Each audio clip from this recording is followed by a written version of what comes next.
otros conceptos muy interesantes de la ley de Gauss. Por ejemplo, si tenemos una carga, acá una carga, en este caso positiva, sabemos que a su alrededor va a generar un campo eléctrico, ¿sí? En este caso, como la carga es positiva, las líneas de campo eléctrico van a salir de esa carga positiva, ¿sí? Si la carga hubiese sido negativa, pues ya sabemos que la línea de campo eléctrico hubiesen entrado a la carga. Pero ¿qué sucede? Vamos a decir que nos interesa saber cuál sería, por ejemplo, el campo eléctrico, la magnitud de ese campo eléctrico en un punto acá localizado a una distancia, vamos a llamar a una distancia R desde esa carga eléctrica. Fíjense que anteriormente pues lo hacíamos a través de la ley de Coulomb, pero miren que la ley de Gauss nos permite a través de la simetría, de la configuración de la superficie, pues poder determinarlo de una manera inclusive más simplista. Por ejemplo, si queremos saber cuál es el campo eléctrico acá en ese punto, pues podemos decir que como el flujo eléctrico, sabemos que el producto escalar del vector campo eléctrico, el vector área, pues podemos decir, podemos analizarlo por el flujo eléctrico porque viene siendo como la cantidad de líneas de campo eléctrico que atraviesan una determinada superficie. Entonces, a partir de esto, podemos imaginarnos como que acá, en este punto, hay una superficie imaginaria. O sea, podemos imaginarnos acá una superficie, vamos a ponerla con la misma, para que tenga simetría con la carga puntual que acá es circular, vamos a ponerla así mismo, vamos a imaginarnos que acá en este punto donde queremos encontrar el campo, pues hay una superficie imaginaria, una esfera imaginaria. A esa superficie imaginaria también se le llama superficie gaussiana, ¿sí? Entonces, miren ahora, al imaginarnos acá que hay como una superficie imaginaria que está encerrando esta carga, pues miren que aplicando ahora esta ecuación del flujo eléctrico, pues tendremos que, bueno, el campo eléctrico, ¿verdad? El campo eléctrico, pues sabemos que es igual a la constante de Coulomb por la carga que está generando ese campo eléctrico entre la distancia al cuadrado, la distancia entre la carga que genera el campo y el punto donde queremos determinar el campo eléctrico, ¿sí? Que sería esta distancia R al cuadrado.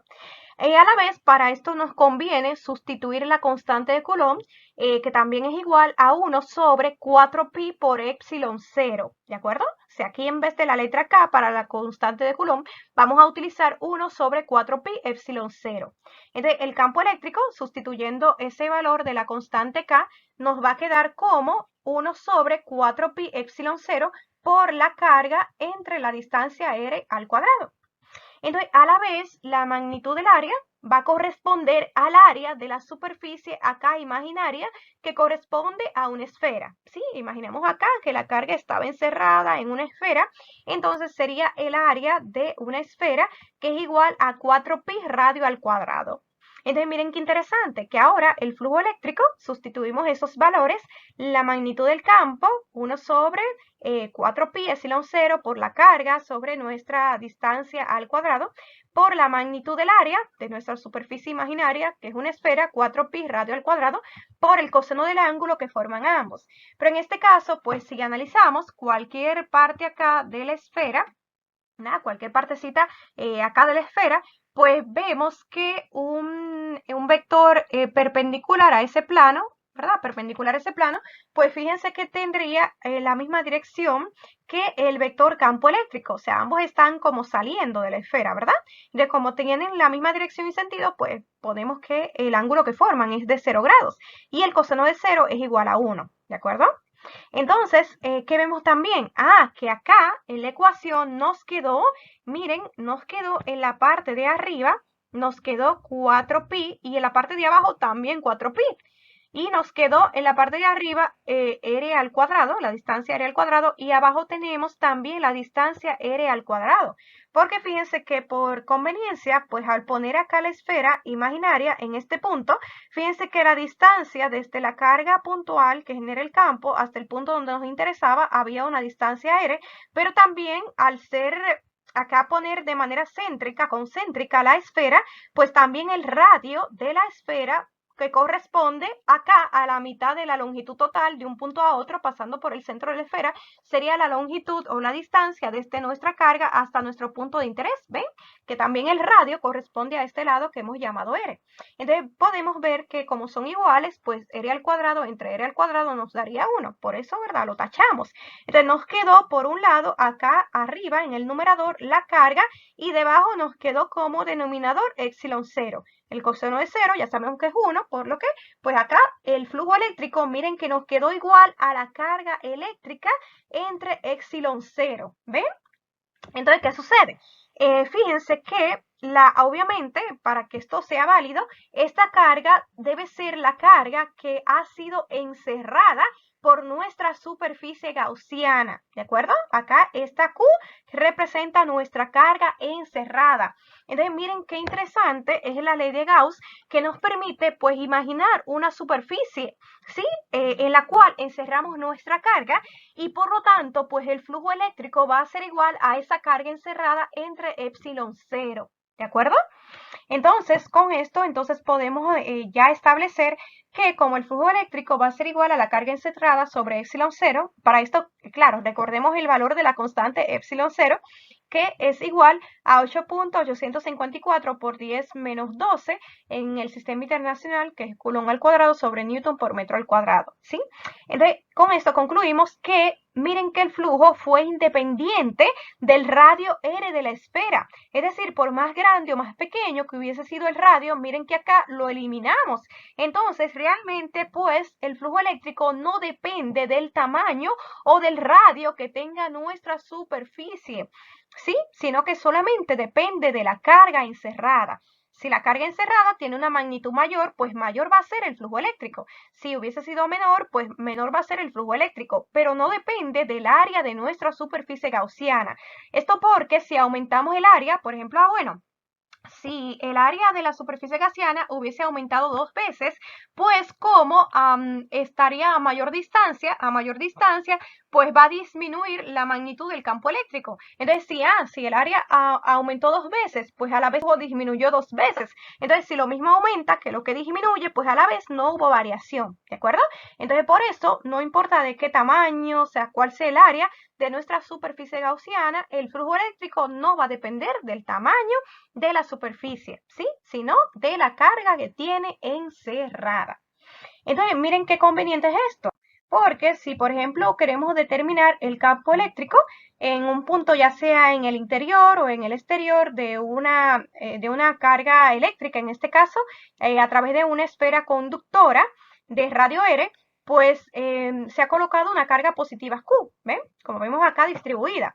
En un conductor la carga se mantiene en la superficie, ¿ven? Por eso acá la carga positiva vemos que está en la superficie de esta esfera conductora. Entonces queremos saber cuál sería el campo eléctrico en un punto en el exterior y en un punto en el interior de esta esfera cargada.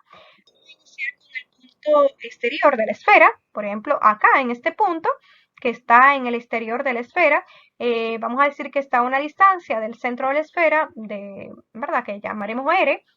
Entonces, recordemos que ya anteriormente deducimos que el flujo eléctrico, que es igual a la magnitud del campo por la magnitud del área por el coseno del ángulo, pues también es igual a la carga encerrada sobre epsilon 0. ¿Qué nos está diciendo esto? Que si el flujo eléctrico es igual a la carga encerrada sobre epsilon 0, entonces vamos a encerrar la carga, ¿verdad que sí? O sea, en este punto donde nos interesa saber el campo, vamos a encerrar nuestra carga. En este caso vamos a encerrarla también con una esfera, ¿verdad? Con una superficie imaginaria, pero que sea así para que tengamos simetría, podemos encerrarla en una esfera, igual que nuestra carga. Entonces vemos ahora que nuestra carga acá, que nuestra esfera conductora, pues está encerrada en nuestra superficie imaginaria, por lo que viene correspondiendo a nuestra carga Q encerrada, ¿sí?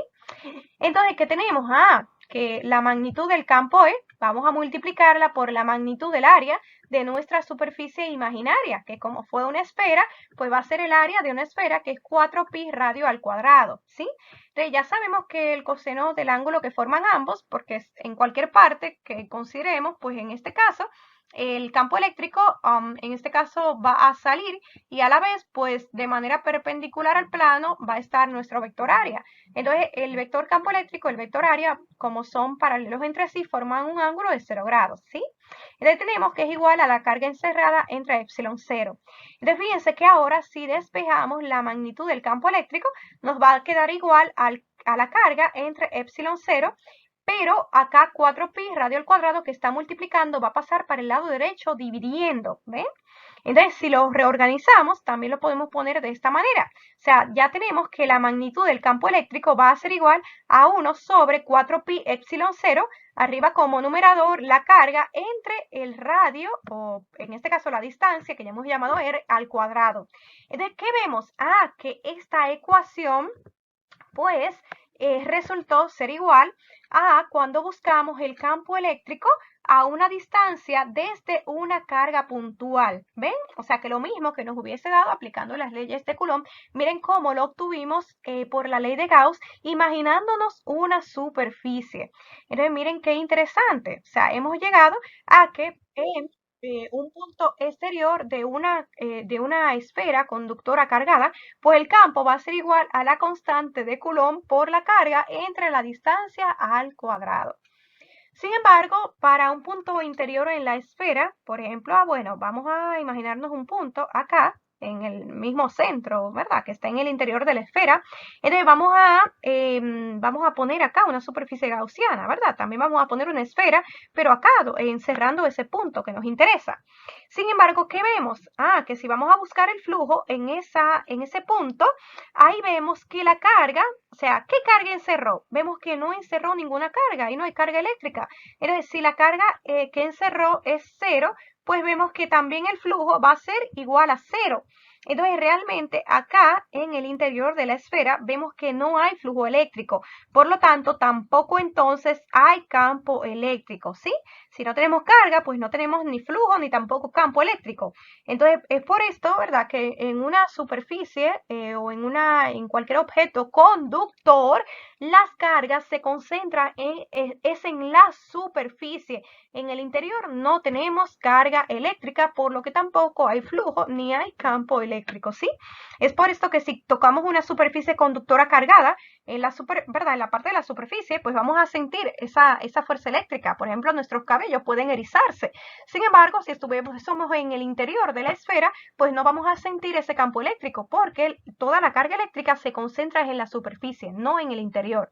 Es como si estuviera en una tormenta eléctrica, conviene estar dentro de un vehículo, ¿verdad? Que está constituido, pues, básicamente por parte metálica, un material conductor. Entonces, estaremos más seguros dentro del vehículo, pues, porque la carga eléctrica, si cae un rayo en el vehículo, pues se va a concentrar en esa parte metálica exterior del carro, pero no en el interior, ¿de acuerdo?